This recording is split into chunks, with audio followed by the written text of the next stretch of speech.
There are two new equipment manufacturers that are really shaking up the industry in terms of providing attachments and equipment at prices that I've never seen before. And I feel like my job in reviewing this equipment is to make sure that it meets a minimum quality standard. Now, with some pieces of equipment I'm reviewing, I'm trying to measure, is this the best? And I'm comparing it to the other competitors for absolute top-line quality. But when you're looking at these attachments that I'm going to show you today, what we're talking about is this piece of equipment cost 1/3 of what the high-end competitor cost. And to me, when it's real money on the line, at 1/3 of the cost, when you see the price breakdowns, it's really hard to resist these manufacturers. So I've had a couple pieces of equipment from them for a little while. Now I've got a couple more. So what I want to do right now is we're going to unbox this front piece of equipment, and I'm just going to tell you the two companies I'm talking about and my thoughts on the decision-making process of, are these attachments worth the money? And before I go up and get the tools, I've got one more comment on this. This equipment is provided to me. I didn't buy any of it. I will always be biased towards the things that are provided to me and the things that I have. It's a natural thing, but I'm telling you about it. So take my opinion with a grain of salt, but it is my real opinion. And I will also say that these two companies would consider each other their biggest competitors, and probably neither one of them would like me featuring them in the same video. But what I see is a conversation that should provide value to the viewer about whether or not these new competitors in the market are a good value. So I'm just going to give you my thoughts on it. So for some reason, I was making this suspenseful about what the two companies were. That was not my intention. So let's get into that real quick. So company number one is Farmry. And Farmry sent me a flail mower maybe 6 months ago. And I've made 2 videos about it, and I've used it 4 times, I think. I mowed my entire property with it twice. And, you know, so far so good. I have not seen any weak points in the design or the build quality on this. There's nothing about my experience with that mower that would dissuade me from telling someone it's a good buy. And like I said already, it's just so dramatically less expensive, less than half the price of a comparable flail mower that I've had before.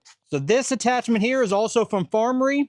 And if you're wondering, you know, why do I have another flail mower? Well, this is a different model. It's a much bigger flail mower.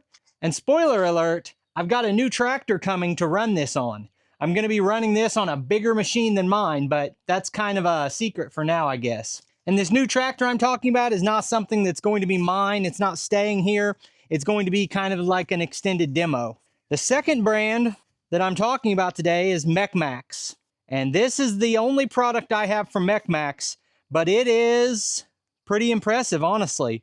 I mean, if you just look at the build quality, it's got these big aggressive tires on it. It's got this swivel front end. It's got a 35 horsepower engine. Now, this is a very different wood chipper from any other chippers I've ran before. All the other wood chippers I've tested on the channel were 3-point mount.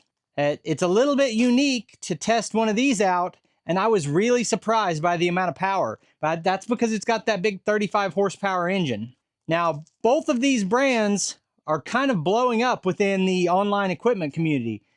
Everywhere I look, someone's posting that they've just bought one of these. Like in the TYM groups, I keep seeing posts, someone bought one of these or someone bought one of those, and sharing their experience. That's what makes the internet so great, is you don't just have people like me doing these public tests, but then you've got random people, regular people who don't produce content, buying these products and then posting their experience on Facebook groups. So it's a really good reference for you. Now, Mechmax already has their own Facebook group, and I created a Facebook group for Farmry. So if you want more information on Farmry, you can join that new Facebook group I created. And for either set of products, Mechmax or Farmry, I have a discount code where you can save money if you want to order either of them. Now, to my knowledge, I'm currently the only one on YouTube who has been showing the Farmry products. I'm not sure. I haven't watched every channel, so I could be wrong on that. But if you want to see the Mechmax products, Lucas from Peaks Peak has his whole property covered in Mechmax products. And this is not stuff that he just got in. He's been running that sawmill for maybe 2 years now. I don't know how long, but quite a while. And he has, I don't know, a dozen products or more from Mech Maxx that he's put a lot of hours on it all and has long-term reviews. This is a hydraulic side shift set. I'm not sure why that would go with this product. I think that might go with the flail mower, but I'm not sure. So back to what I was saying earlier, like, I think that any industry needs to have products in every price range. And then the consumer can decide what part of that price range do they want to be in. Like, I have the Rhino Ag brush cutter. And from what I've seen, and there's lots I haven't seen, but from what I've seen, that is an absolutely premium product. And you pay a premium price for it. And there is a customer who says, I'm not here to save $1. I want the best of the best. It's going to last me forever. And there's nothing wrong with that.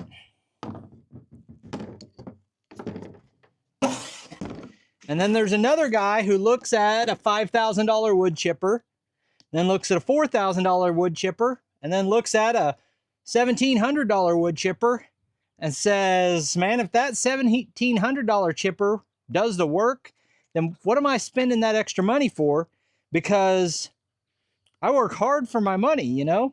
Yeah, this is a big hydraulic cylinder. I don't know what it goes to, but we'll just set it aside and we'll find out. I've been telling you guys lately that I've been having a hard time finding time to make videos because I've got my grandkids here, and I've got 6 grandkids that are under the age of 8 years old. And yesterday I had 5 of those grandkids here. And today I had 3 of them, and it's keeping me pretty darn busy. If you've ever had a whole swarm of toddlers, it's hard to do any work. So I'm having trouble even keeping my basic maintenance done around the property for the last month. And it's going to continue for the next couple weeks. And then hopefully I'll get some relief from babysitting duty.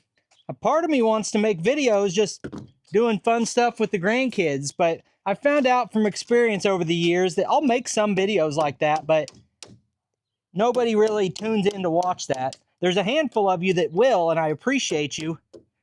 But for the most part, people on YouTube, it seems would rather watch me review equipment by far than just do everyday stuff.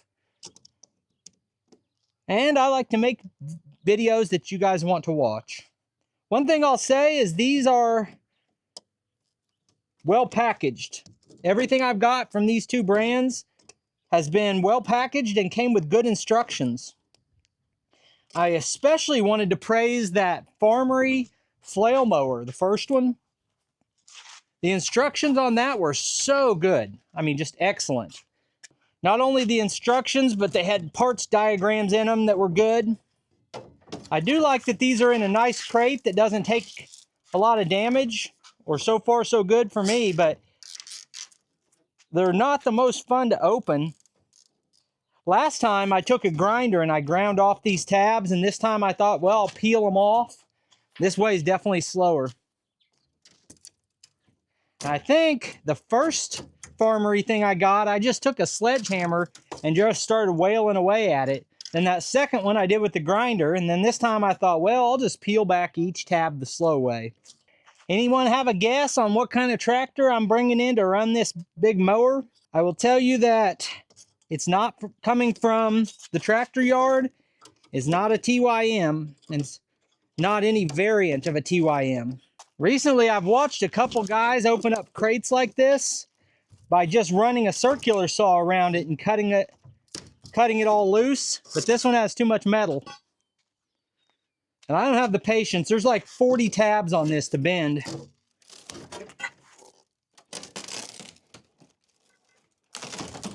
Somebody just watched all that and is going to tell me there's an easy way to unbox these. Here's my review. The best way to do it is take about 50 of these little tabs, bend them all straight, and lift the pieces off. Fastest way to do it, everywhere you see one of these, hit right next to it with a hammer. That's what I started doing at the end. The easiest way is probably to run a grinder along all these edges and nip them off. So obviously packaging is not everything, but it's also not nothing. And these are well packaged. Everything is put in here thoughtfully. All the spare parts are organized into boxes. Little things like this. This is all taped up so that it doesn't get scratched. All the tape says Farmry on it. Like, if you do the little things well, then you probably also do the big things well. Okay, so here's the PTO shaft. It's got 2 sliding pins on it, where normally you have 1. This one has 2. That's different. It does not appear to have a slip clutch, but it wouldn't need one, would it? Wood chippers don't need a slip clutch because they have belts that slip whenever they get under too much load. Let's see what we got here.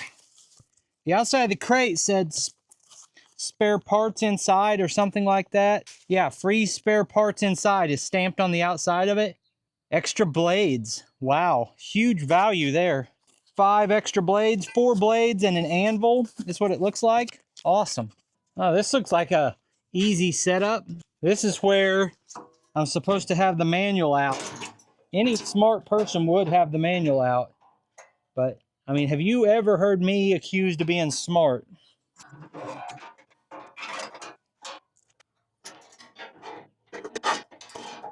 Well, that's the good and the bad.